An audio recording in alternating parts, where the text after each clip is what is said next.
Morning, everyone. Happy Sunday. Good to see you all. All right, so for the next 3 days, we're just going to commit to the technique that we've been studying, right? KUMBHAKA, in the way that we've been practicing it. So you're going to segment the inhales into 3 parts. You're going to hold your breath, push your belly out at that top retention. That top retention is called kumbhaka, A-N-T-A-R-A, internal retention. You'll exhale, keep the spine tall, draw the belly in, and then hold your breath, the bottom retention, baya kumbhaka, and work to pull the belly in. Cool. So we're gonna have a lot of time. You're gonna have a lot of time to be in this practice. So with that, a couple disclaimers, or a few disclaimers. One, because the sense of suffocation, the CO2 buildup, can become intense, borderline intolerable the more you practice. So you're going to have 20 minutes straight to practice the technique. It's so important to really fixate on presence. Right? Presence is a huge concept within all meditative lineages. The general thesis is that the more present you are, the more beautiful life is. And even in states of distress or in moments of distress, there's this strange capacity to at least endure the distress, the challenge of whatever moment it might be when we are present. When we're fixated on the challenge, it actually becomes manageable. So hyper-presence. And so the best way that I organize my presence when I'm doing a long round of KUMBHAKA is I just commit to every segment of the breath, the inhale, the top retention, the exhale, the bottom retention, as if it was its own little meditation. And in that, the breath in always feels good, and the breath out always feels good. It's really the KUMBHAKA, the 2 retentions that become deeply challenging.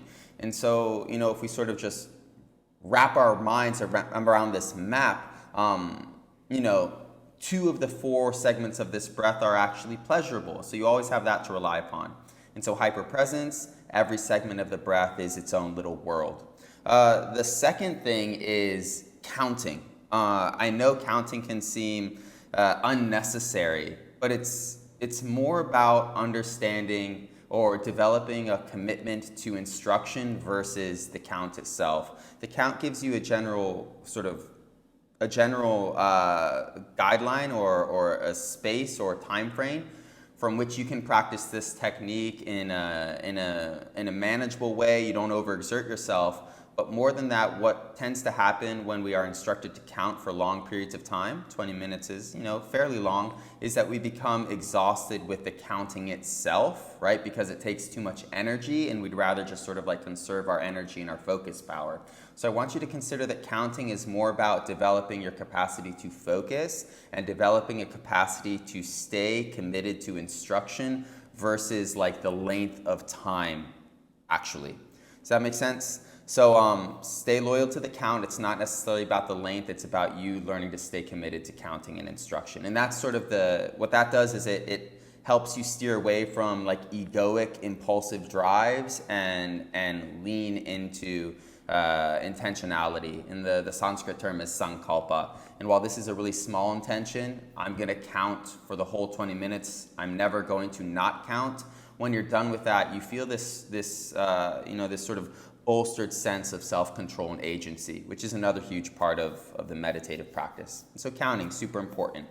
And then the last thing, a little bit more sophisticated, is as you spend more and more time in this sort of panic state, this biological panic state, what I'd like you to start to feel is that you can simultaneously biologically stressed, but you can also recognize peace and tranquility at the same time. And this sort of branches out into a philosophical space, but reality, God, all of it is simultaneous. So, if we take the example of the earth for a moment, on one side of the earth it is sunlight, it's daytime. On the other side of the earth it's nighttime.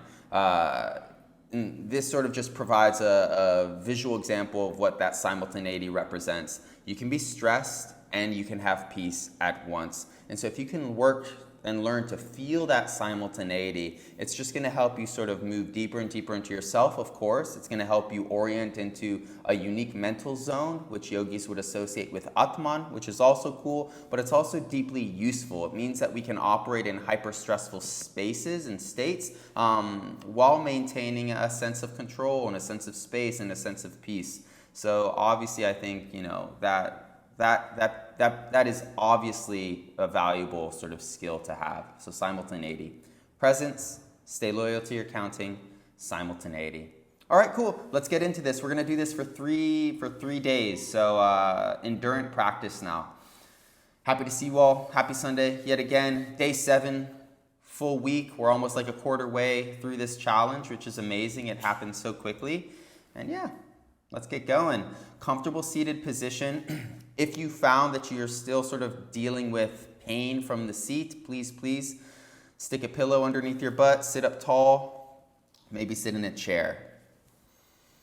Hips tilt forward, erect the spine and torso, rest your wrists on your knees, straighten your arms, open the chest a little more. Spread your fingers very, very wide. Feel the webbing of the palms stretch.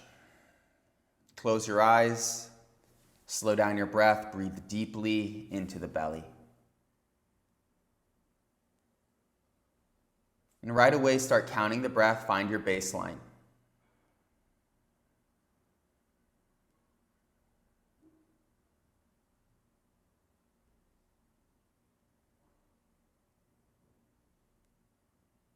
And so until the end, let's keep this physical. Think of the chariot. Think of the charioteer. All we're doing is attempting to master a new dimension of the body, a new system of the body, the respiratory system.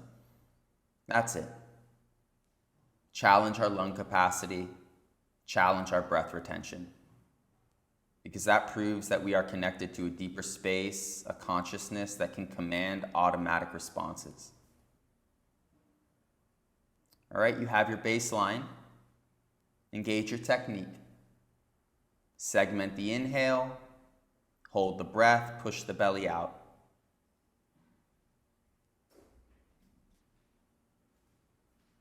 As you exhale, keep the spine tall. Yank the belly in. And when you're holding your breath with nothing in your lungs, pull the belly in even more. All the while you're counting. Good work. You'll hear my voice in about 20 minutes.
Add 1 or 2 seconds to every segment of your technique.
All right, this is your last round.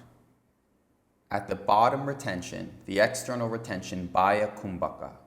Hold your breath for as long as you possibly can. Let the CO2 build up. You'll feel acidity rise, a sense of burning and prickling in the skin. You'll also feel serious muscle contraction, as if the muscular body itself was attempting to move the rib cage to force an inhale. Hold for as long as possible. Then take a deep breath in and a deep breath out, breathing normally. Once you're breathing normally, externalize your mind, pay attention to the space around you, and appreciate that everything is designed and built of energy. Everything is buzzing. From microbes to atoms to the forces of gravity. Everything is alive and in movement.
So our techniques prime our bodies and position our minds in a space where we can open up into these expansive yogic philosophies.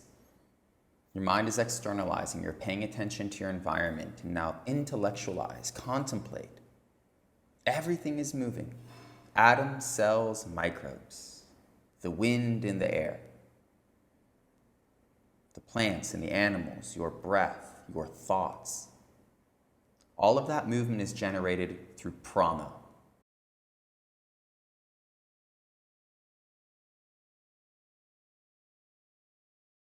And so it's this great choreography that is enriching to sense and satisfying to recognize. Bring your hands to heart center, relax your shoulder blades down your spine. The yogic mind is dualistic, meaning everything has its complement. Everything that moves is material, and everything moves. Everything is affected by time. Everything ages, everything is born, everything dies. Except for one thing, the only truly intangible thing, which is consciousness. And so the myth is that that truly intangible thing, that consciousness, exists within each of us individually. And that is what you rely upon to command the chariot.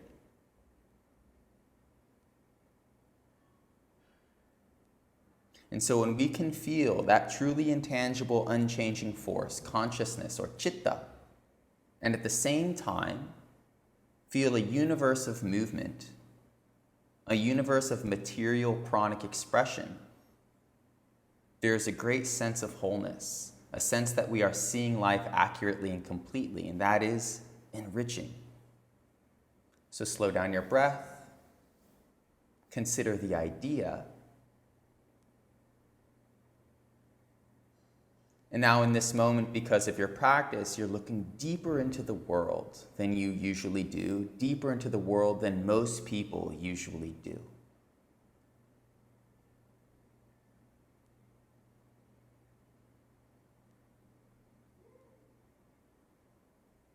Thumb knuckles to third eye center.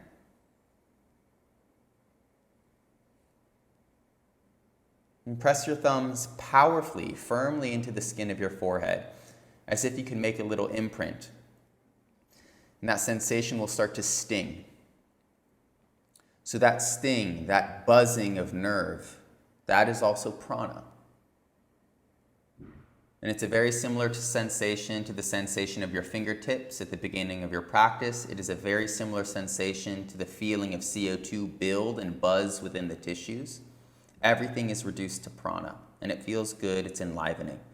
Focus on that little star of sensation, and then attempt to observe the awareness that is aware of that sensation. Material and immaterial, the changing buzz of nerve impulses, and the stable openness of consciousness. And for a second, again, we are observing the full equation.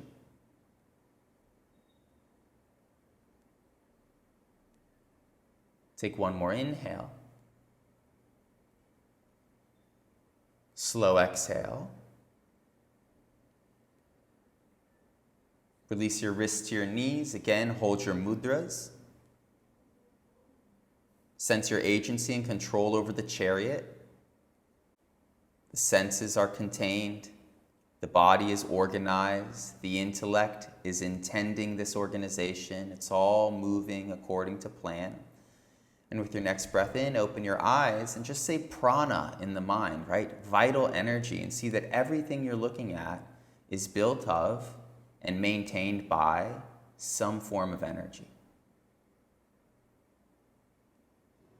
And hopefully now your walls and your lamps and your bed and your stuff is as glorious, or leans into the glory of something like the aurora borealis, leans into the glory of an ocean.